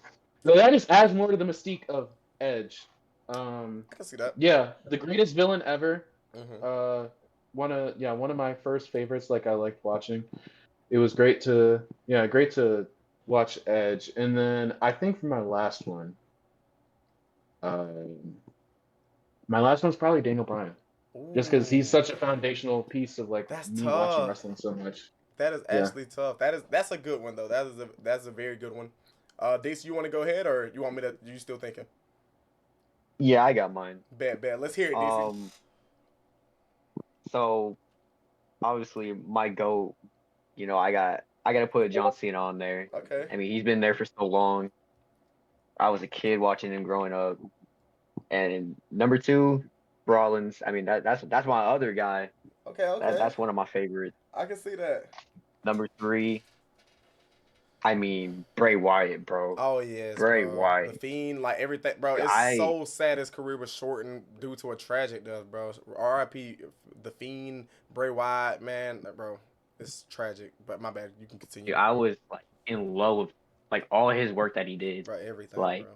From the Eater of Worlds to even the stuff with Matt Hardy. I really like that stuff. Man, and that is not. I was about to say to even throw it back even farther than that. I even liked him when he was with the Wyatt family. Like I liked the Wyatt family arc whenever he was with I forget the Eric Rowan and Roman Harper. I feel like I'm doing them a disservice by what I'm saying. Yes. Yeah. But I love the Wyatt family storyline. So bro, it's just as a tragic death, bro. Like R.I.P. Bray Wyatt.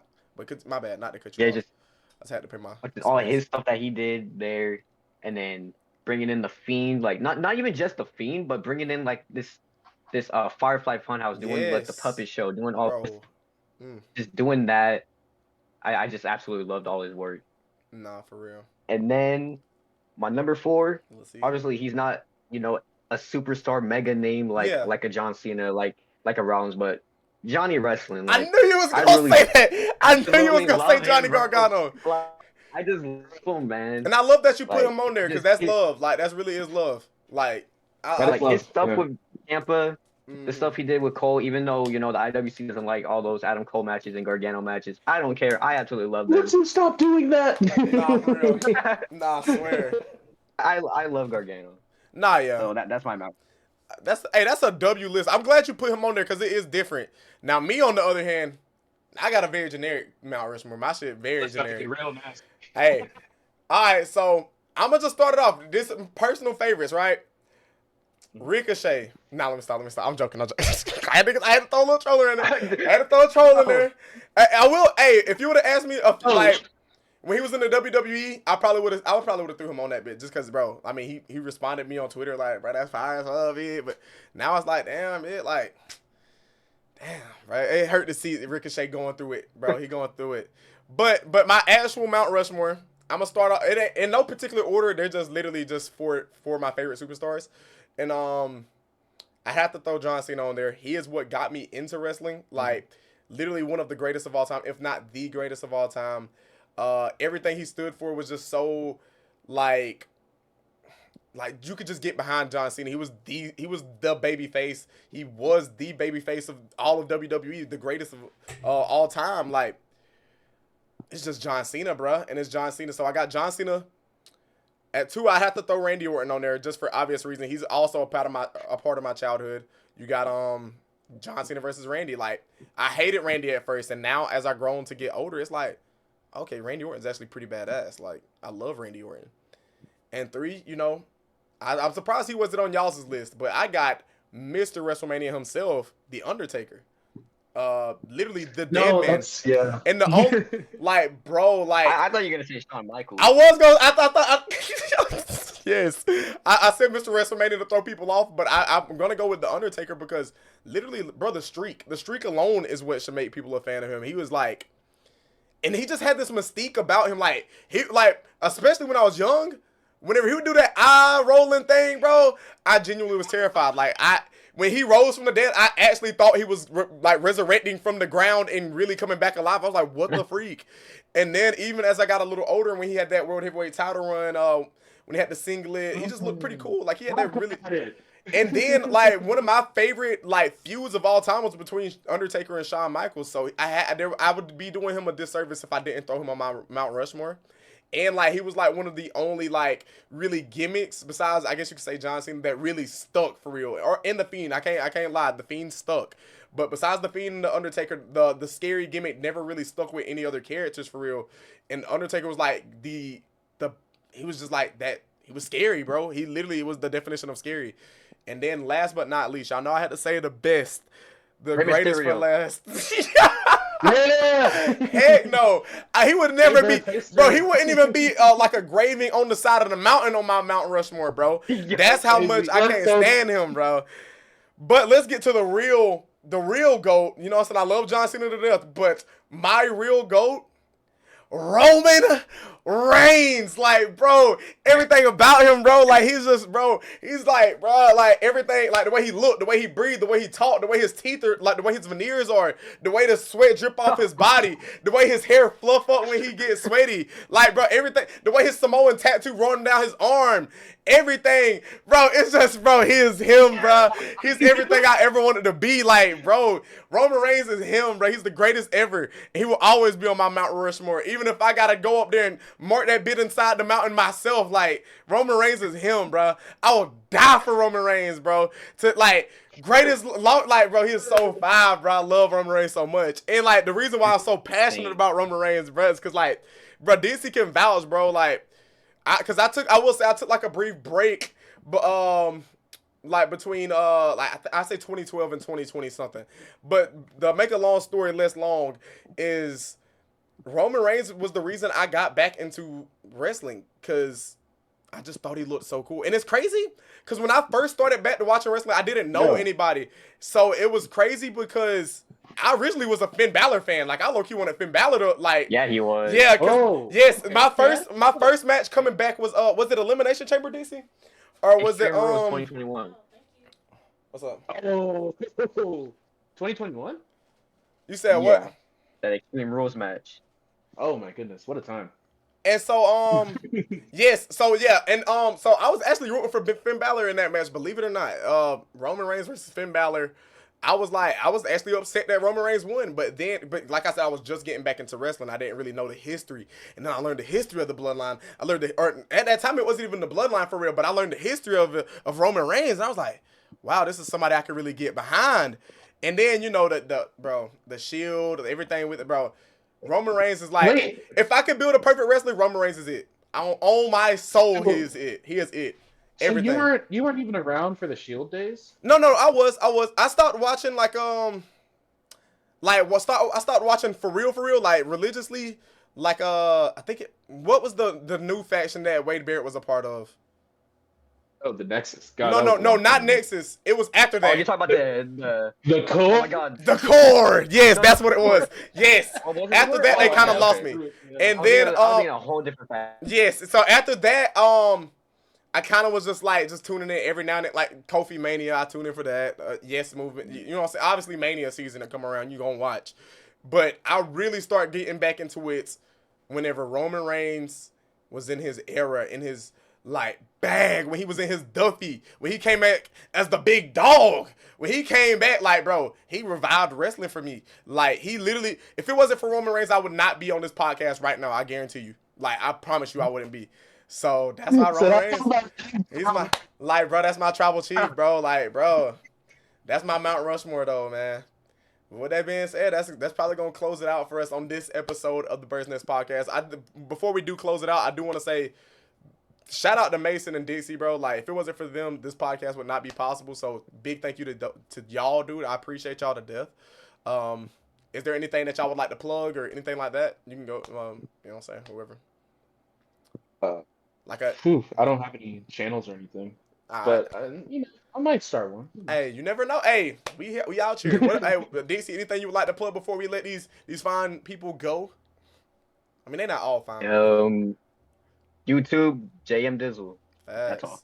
Hey, y'all sub up to that guy, man. He be posting some funny gaming content. And obviously, you guys know me, J-Bird Gaming. I be on Twitch and on YouTube, man. But most importantly, if you are watching on Twitch, y'all make sure y'all follow y'all subscribe to the Bird's Nest Podcast on YouTube, bro.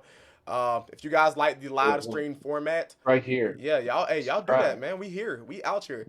But with that being said, this is the Bird's Nest Podcast, and we out.